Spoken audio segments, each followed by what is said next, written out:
Hey guys, welcome back to Drive Time Debrief. I'm Amanda, I'm Laura. And I'm Kendra. and today is the finale of our series on schema therapy and early maladaptive schemas that commonly show up in docs. In the last episode, we talked about emotional inhibition and emotional deprivation.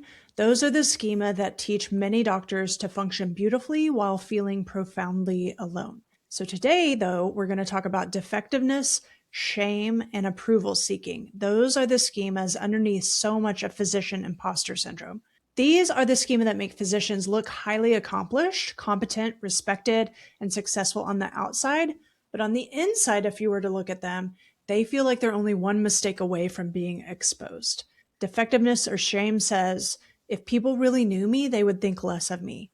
Approval seeking says, I'm okay if everyone else thinks I'm okay.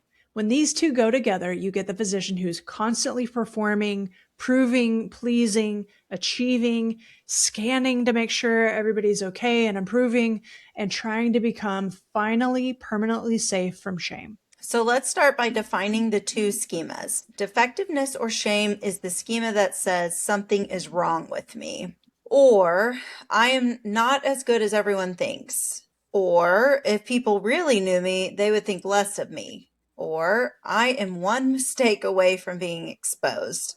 Approval seeking is the schema that says I am okay if other people think I am okay. It says, I need the patient, the consultant, the colleague, the administrator, the evaluator, the audience, the partner, the family member, whoever, to approve of me before I can feel settled inside myself. And when these schemas go together, the physician may become dependent on external reassurance, but unable to fully absorb it. So praise might feel good for a moment, and then the schema kicks in and says, yes, but if they really knew, or achievement feels good for a moment, but then the schema says, yes, but what's next? Or approval feels good for a moment, but then the schema says, don't mess it up. This is why imposter syndrome is often not fixed by more evidence. The physician really has plenty of evidence. You have degrees and board certifications, years of practice, lots of patients who give you 5 stars, leadership roles, awards, a full schedule, an OR schedule out 3 months, whatever it is. But shame doesn't ask, what is the evidence? Shame asks, what if they find out? And this is why a lot of physicians are exhausted. They're not just practicing medicine, they're practicing worthiness through medicine.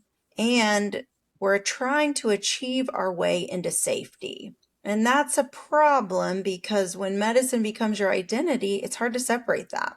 So we continue to try to be impressive enough that maybe at some point shame will quiet down. We're trying to be liked enough, useful enough, competent enough, productive enough, selfless enough, excellent enough. So that old fear finally says, okay, you're safe now. But shame rarely says that. Achievement can soothe shame temporarily, but it can't heal shame. Approval can soothe shame temporarily, but it can't heal shame, because that schema is always going to ask for more. So, where do defectiveness, shame, and approval seeking come from? Like all schemas, they usually begin as adaptations that make a ton of sense.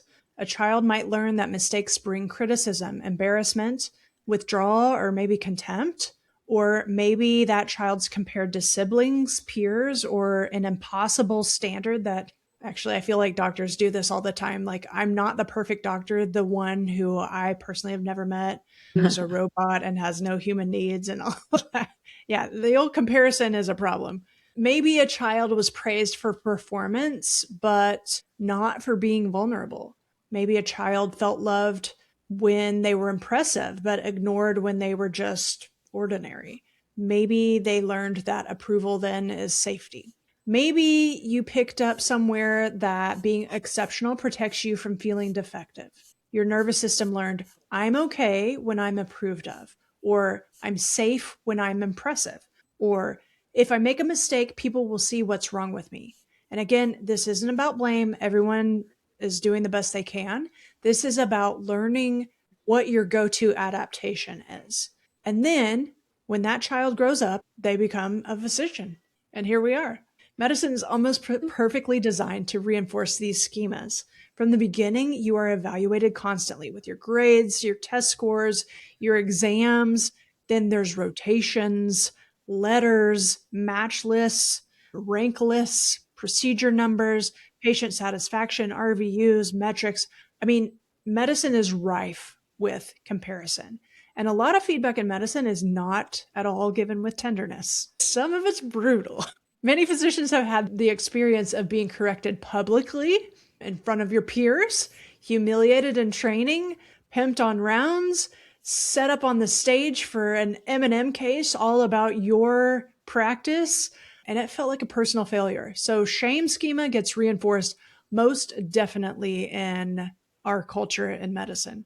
The approval seeking schema also gets reinforced. The doctor learns I'm only as safe as my last performance. So in physicians, defectiveness and shame can look a lot like feeling like a fraud, despite years of evidence that you're competent, despite the diplomas on the wall, despite the years in practice. It can look like obsessing over one mistake, that one complaint, one awkward interaction, or a bad outcome. Can also look like feeling secretly relieved when someone praises you and then needing the next hit of reassurance the next day. It can look like over explaining to prove you're competent. It can look like apologizing when you do nothing wrong. That drives me crazy. I do that all the time. I'm trying to stop myself. It can look a lot like avoiding new opportunities unless you already feel like you can look successful doing it. It can look like being unable to tolerate being seen as ordinary or turning your CV into a worthiness document. Approval can look like needing every patient to like you. And I mean, honestly, our jobs want us to do that, right? It can look like feeling destabilized by a consultant's tone, taking it personally. It can look like scanning the room to see if people are pleased with you, if they're nodding and smiling at you. It can look like changing your answer, your boundary, your schedule, or your opinion to avoid disapproval. It can also look like saying yes to things that you don't want to because you can't tolerate someone thinking that you're selfish, difficult, or just letting them down. And so this is important. Shame is not the same as accountability. Accountability says, I did something that needs attention, repair, or correction. Shame says, I am something that needs hiding. Accountability helps doctors grow, but shame makes doctors hide, get defensive, collapse, or overwork and perform trying to escape it. We don't need more shame in medicine, not at all. There's way too much. What we need is clean accountability without identity destruction. Feedback is important, but shame turns it into a verdict. I know this is, I don't know, I mean, when we're just so used to shame culture, and I think just hearing this can be disorienting. So just think about it. And how do we then begin to heal these schemas of defectiveness, shame, and approval seeking? Remembering that these are adaptations that we developed as young children, sometimes even before we were verbal, we learned these things. So the first thing we need to do is address the fear that many doctors often have. If I do not feel shame, will I become careless? If I do not care what people think, will I become arrogant? If I stop needing approval, will I stop being kind? The answer is no, okay? No.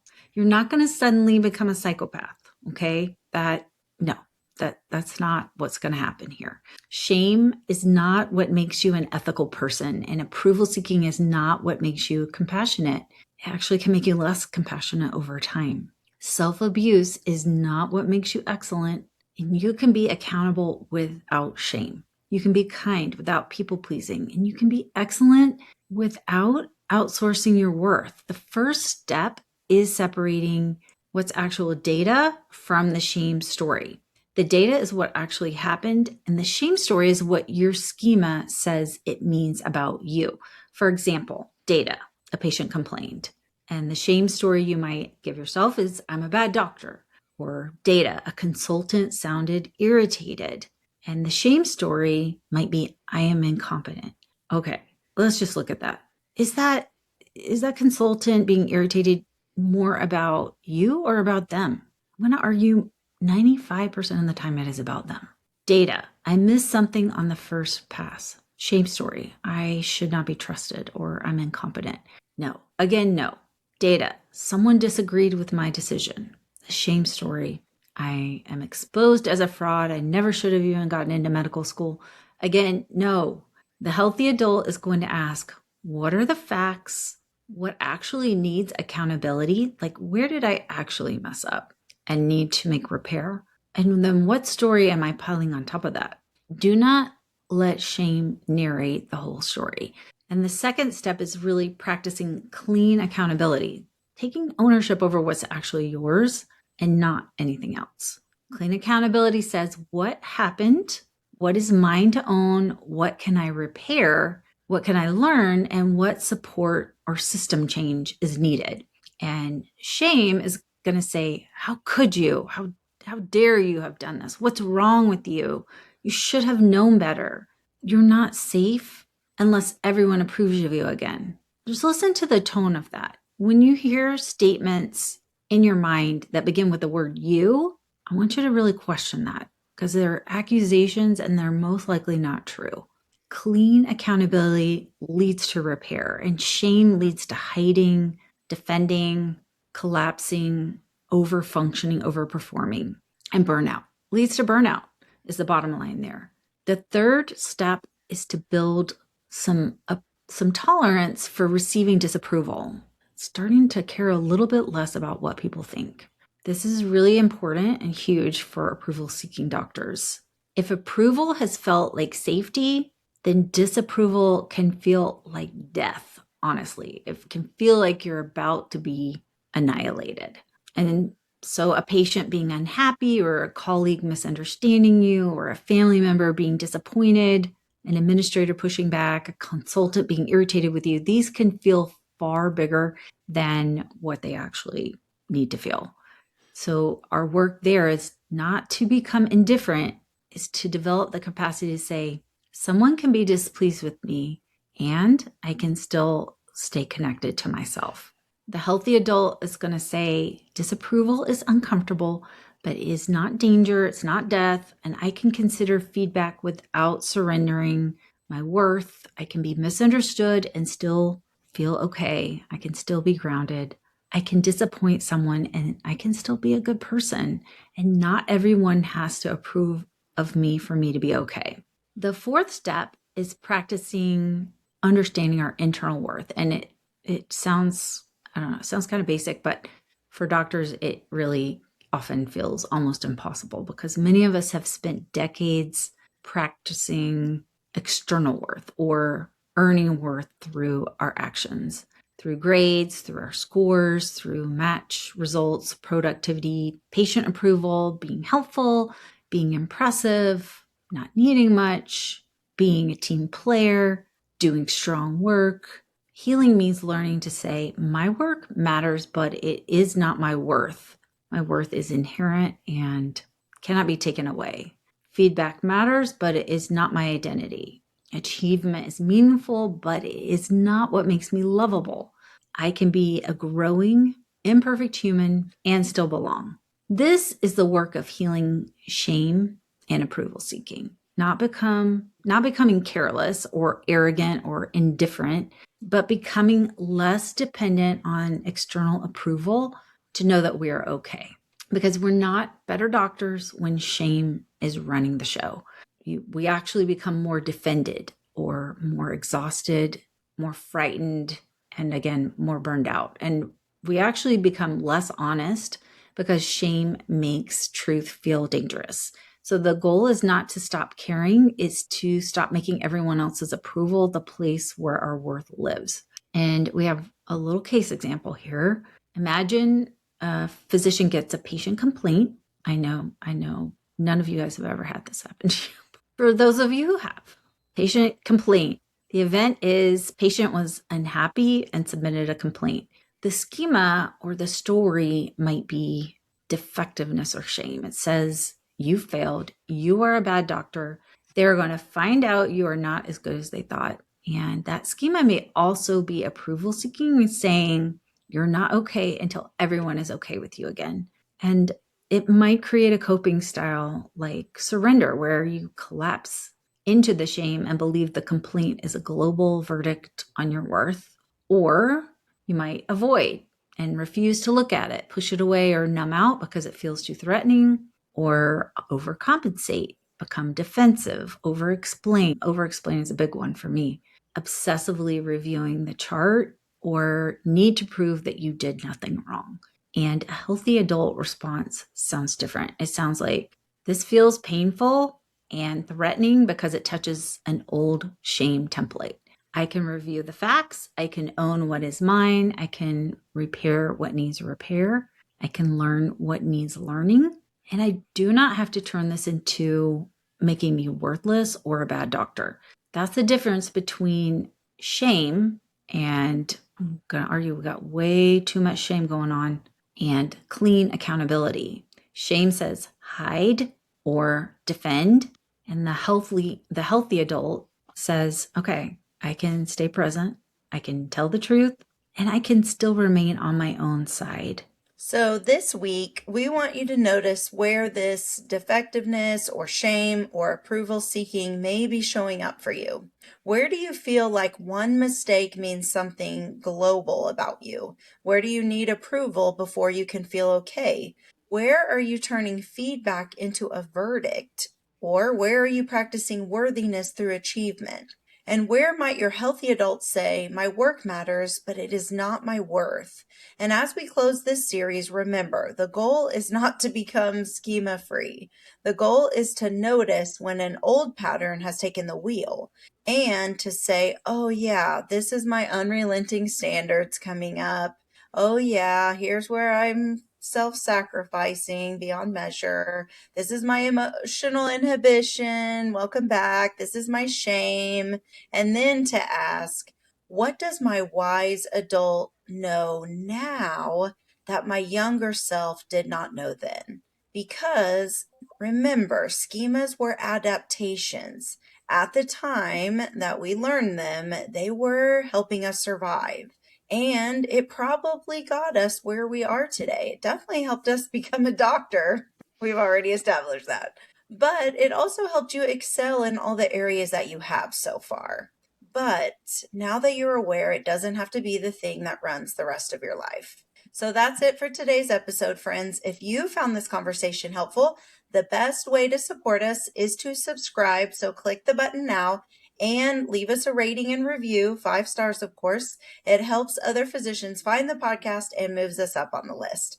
And if you do leave a review, we take a quick screenshot and email it to podcast@thewholephysician.com, and we will send you a free ebook on emotional regulation, which is actually one of our most requested and impactful topics. And just before we go, we have a weekly newsletter called the Weekly Well Check, and they're bites of encouragement straight to your inbox. Plus, we include details of our upcoming master classes and all the goodness that you definitely want to stay connected to us to find out. Click the link in the show notes to sign up and get it this week. Thanks for spending time with us today. Until next time, you are whole, you are a gift to medicine, and the work you do matters.